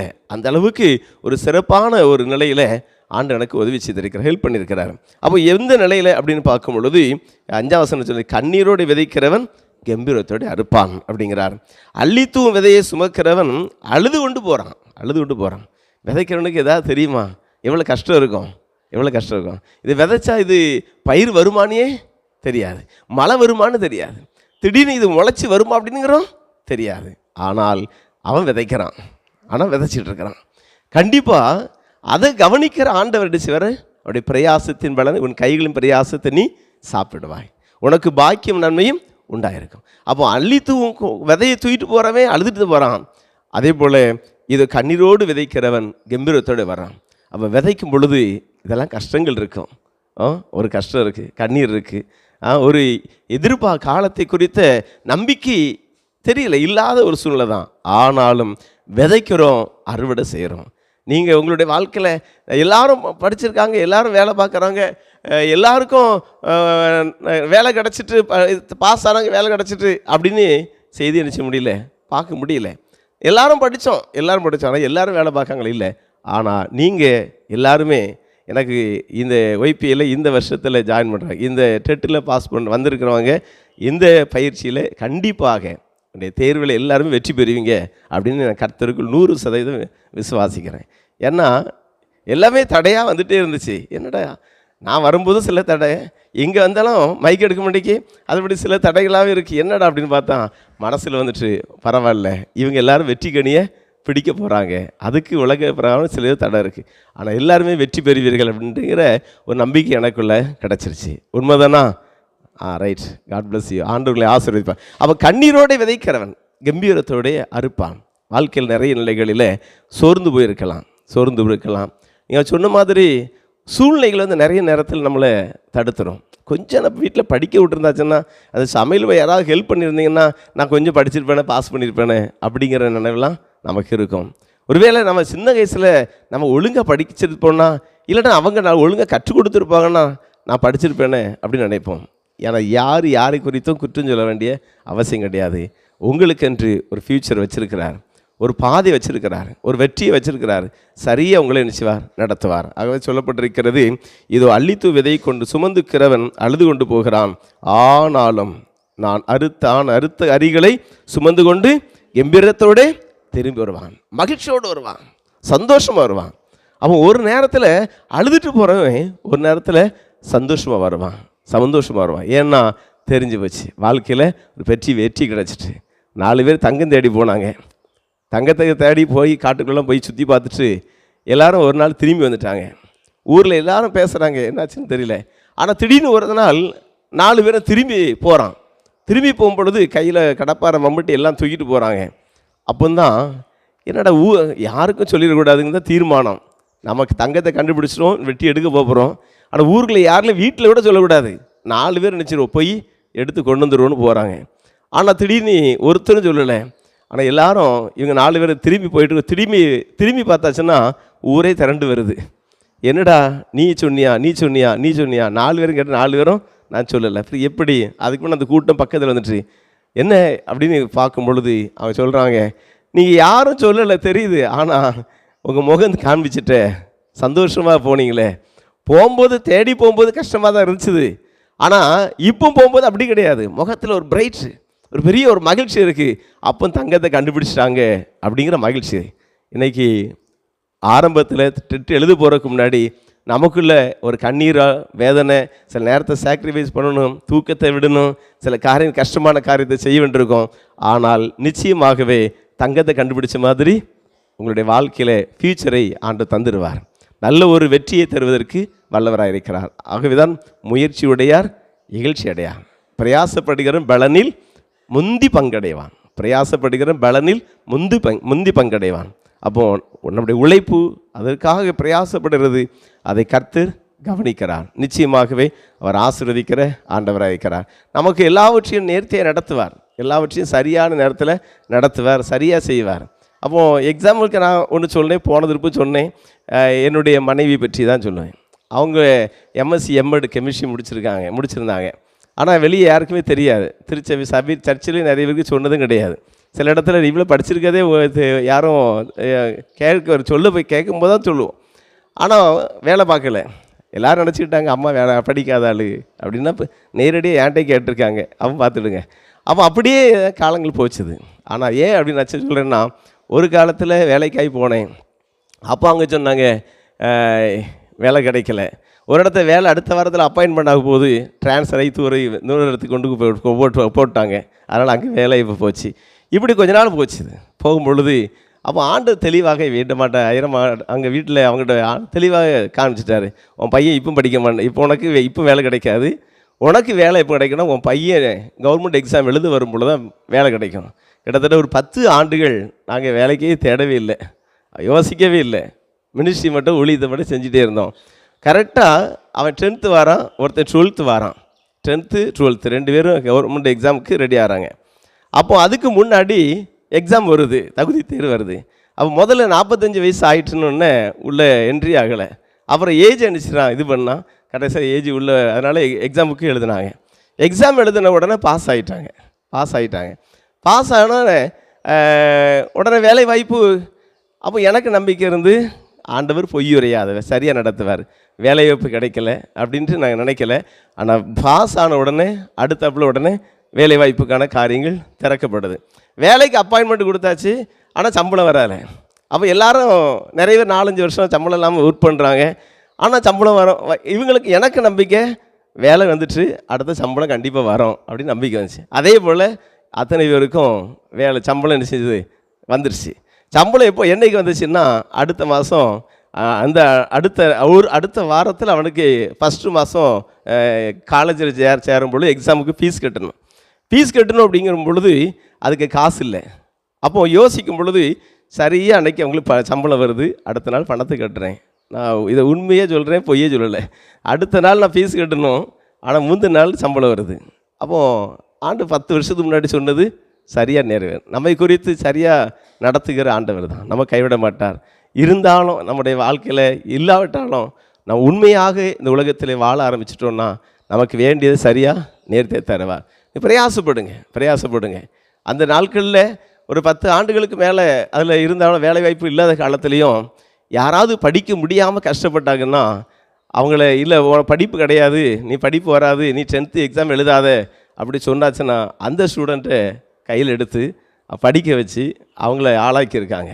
அது இதே சாத்தாங்குளம் ஸ்கூலில் நாங்கள் போய் உட்காந்து ஒரு மாணவனை வேண்டாம் நீ பரீட்சை எழுத கூடாதுன்னு சொன்ன மாணவனை கூப்பிட்டு வந்து படிக்க வச்சு அவங்கள நல்ல நீ காலேஜெலாம் படித்து முடிச்சிட்டான். அந்த அளவுக்கு உருவாக்கியிருக்கோம். அப்போ என்ன நமக்கு கிடைக்கல அப்படிங்கிற வருத்தத்தை காட்டிலும் சிலருக்கு நல்ல காரியத்தை சொல்வதற்காக நம்ம வச்சுருக்கலாம். ஆனால் நம்முடைய முயற்சி, நம்முடைய பிரயாசம், நம்முடைய நல்ல உள்ளம், இதை ஆண்டவர் பார்ப்பார். நீங்கள் எந்த இடத்துல வைக்கப்பட்டீர்களோ அதே இடத்துல தலை நிமிர்ந்து வைப்பார். நீங்கள் யோசிக்கலாம், ஐயோ வீட்டில் வேலை பார்க்காத ஒரு பொண்ணை கட்டிட்டோமே அப்படின்னு உங்கள் வீட்டில் சொல்லலாம். என் மருமகளுக்கு இன்னும் வேலையே கிடைக்கலையே, எல்லாரும் வேலை பார்க்காங்க அப்படின்னு சொல்லலாம். எல்லாரும் பாஸ் ஆகியிருக்காங்க, இவங்க தான் பாஸ் பண்ணலை அப்படின்னு கூட சொல்லலாம். எந்த நிலையிலோட உங்களை வெட்கப்படுத்திருக்கலாம்.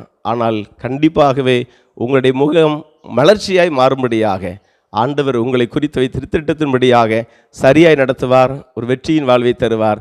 நீங்கள் அரிக்கட்டுகளை கம்பீரத்தோடு நீங்கள் சுமந்துட்டு வர முடியும், மகிழ்ச்சியோடு வர முடியும். அப்படிப்பட்ட கர்த்தர் நமக்கு பெரிய காரியம் செய்தார். இது நிமித்தம் நாங்கள் மகிழ்ந்திருக்கிறோம் என்ற அனுபவத்தை உங்கள் வாழ்க்கையை காண்பதற்கு ஆண்டு உதவி செய்வார் என்று அன்போடு வாழ்த்துகிறேன். இதோடு நான் நிறுத்த மாட்டேன். தொடர்ந்து நான் உங்களுக்காக ஜெபித்துக் கொள்வேன். சரியா? நன்றி. தேங்க்யூ. God bless you.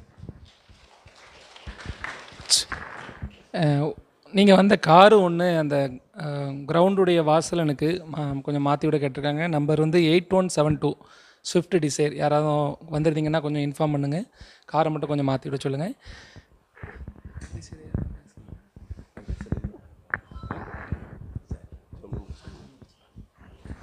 எல்லாரும் எழுந்து நிற்போம். எவ்வளவுதான் நாம் முயற்சி செய்தாலும் ஆண்டவருடைய அருட்பிரசன்னம், அவருடைய வழிநடத்தல் நமக்கு இல்லாவிட்டால் நாம் வெற்றி பெற முடியாது. ஆனால் ஆண்டவர் நமக்கு முக்கியமாக நம்ம உருவாக்கினவர் நமக்கு துணை நிற்க வேண்டும். கர்த்தர் வீட்டை கட்டாராகில் அதை கட்டிலும் பிரயாசம் விருதா என்று எழுதப்பட்டிருக்கிறது. நாம் முயற்சி செஞ்சாலும் ஆண்டோடைய அனுகூலமான ஒரு கரம் நமக்காக நீட்டப்படணும். அதற்காக ஆண்டவர் நோக்கி நாம் ஜெபிப்போம். ஆண்டவரே, இந்த டெட்டு தகுதி தேர்வுக்காக இப்பொழுது நான் ஆயத்தப்படுறேன். ஆரம்பத்திலிருந்து என் கூட வாங்க. நான் எதை படிக்கணும் கற்றுத்தாங்க, புரியாத புரிய வைங்க, எனக்கு ஏற்ற காரியங்களை தாங்க. நான் இதுக்கு மேலே வெட்கப்படக்கூடாது. இந்த ஒரு விஷயம் மாத்திரம் நினைத்தருளும் என்று நீங்கள் உங்களோட வாழ்க்கையிலே நீங்கள் ஆண்டவர்கிட்ட கேட்டுக்கொள்ளலாம்.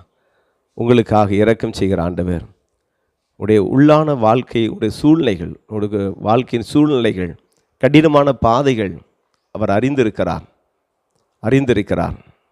அவர் நம்மை தள்ளிவிடுகிறவர் அல்ல, நமக்காக கரம் கொடுக்கிற ஆண்டவர். உங்களை கண்மலையின் மேல் உயர்த்தி வைத்து அழகு பார்க்கிறவர். உயரங்களில் உன்னதமான நிலைகளில் உட்காரப்படுகிற ஆண்டவர்.